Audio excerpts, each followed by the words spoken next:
मैं पुरुषोत्तम भार्गव। आज के इस वीडियो में अपन राष्ट्रपति पर महाभियोग के बारे में जानेंगे।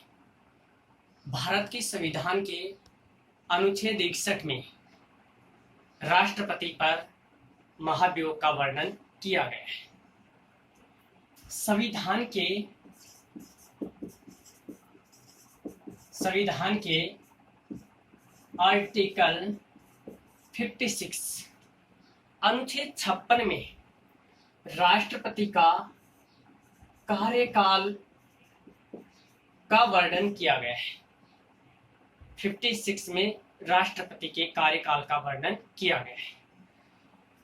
इसमें बताया गया कि राष्ट्रपति अपने पद ग्रहण की तिथि से आगामी 5 वर्ष तक अपने पद पर बना रहेगा।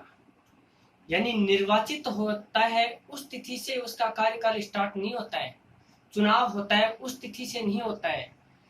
जिस दिन राष्ट्रपति शपथ ग्रहण करता है और उसके बाद वह पद ग्रहण कर लेता है तो उसका कार्यकाल प्रारंभ हो जाता है और अगले 5 वर्ष तक राष्ट्रपति का कार्यकाल रहता है। लेकिन राष्ट्रपति की इन 5 वर्ष के बीच मृत्यु हो जाए, यानी कार्यकाल चल रहा है, कार्यकाल चलते हुए में ही राष्ट्रपति की मृत्यु हो जाए, या राष्ट्रपति अपना स्वयं त्याग पत्र दे दे, राष्ट्रपति खुद की अपनी मर्जी से त्याग पत्र दे दे, या फिर इसी अनुच्छेद 56 में लिखा गया है कि राष्ट्रपति संविधान का अतिक्रमण कर दे, अर्थात संविधान के नियमों के अनुसार काम नहीं कर रहा हो, संविधान के नियमों का उल्लंघन कर दे, तो ऐसी स्थिति में राष्ट्रपति को 5 वर्ष पूर्व भी भारत की संसद के द्वारा उसे हटाया जा सकता है। और इसी का हम इसमें अध्ययन करेंगे कि राष्ट्रपति पर महाभियोग कैसे चलाया जाता है। इसका अध्ययन हम इस वीडियो में कर रहे हैं। भारतीय संसद के 2 सदन होते हैं। हमारी पार्लियामेंट के कितने हाउस होते हैं? 2 सदन होते हैं, एक लोकसभा और एक राज्यसभा। यदि संविधान का नियमों का उल्लंघन कर दिया हो तो राष्ट्रपति पर महाभियोग की प्रक्रिया के द्वारा उसे हटाया जा सकता है। संसद के 2 सदन, एक राज्यसभा, एक लोकसभा।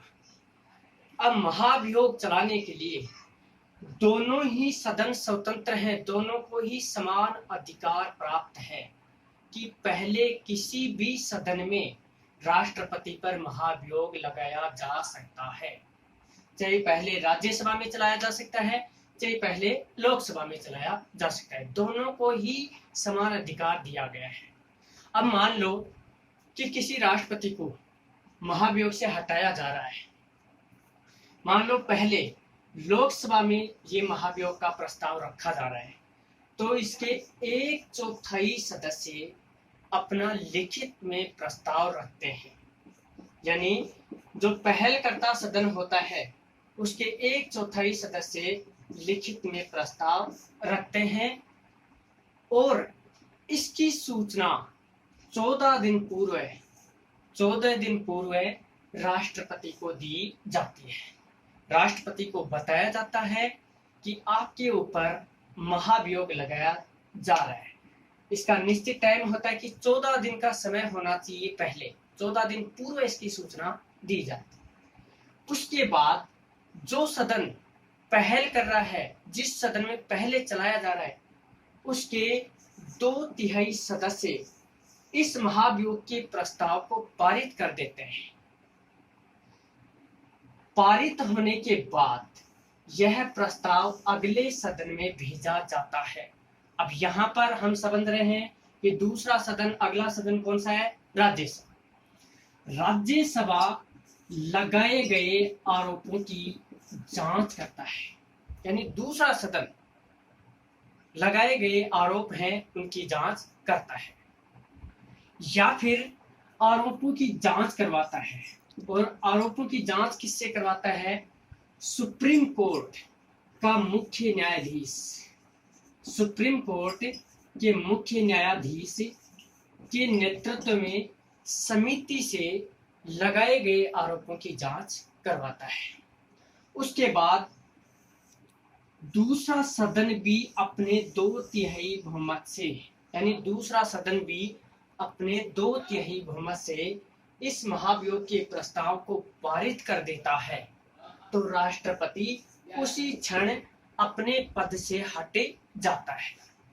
अब दूसरे सदन में राष्ट्रपति या तो स्वयं खुद जाके या फिर अपना बचाव पक्ष रखने के लिए कोई भी अपना प्रतिनिधि, अपना वकील भेज सकता है, लेकिन यह दूसरे सदन में ही स्वयं उपस्थित हो सकता है या अपना वकील भेज सकता है। राष्ट्रपति की महाभियोग की प्रक्रिया में संसद के सभी सदस्य, यानी निर्वाचित भी और मनोनीत भी, संसद के निर्वाचित और मनोनीत सभी सदस्य इस महाभियोग में भाग लेते हैं। महाभियोग को अर्ध न्यायिक प्रक्रिया भी कहा जाता है। क्यों कहा जाता है? कि जब दूसरे सदन में लगाए गए आरोपों की जांच की जाती है तो इसके लिए एक समिति होती है, और वह समिति का अध्यक्ष कौन होता है? सुप्रीम कोर्ट का मुख्य न्यायाधीश, अर्थात जुडिशियल से जुड़े हुए व्यक्ति इस प्रक्रिया का क्या करते हैं? जांच करते हैं। इस वजह से महाभियोग को अर्ध न्यायिक प्रक्रिया भी कहा जाता है। आज तक भारत के इतिहास में किसी भी राष्ट्रपति को इस महाभियोग से नहीं हटाया गया है।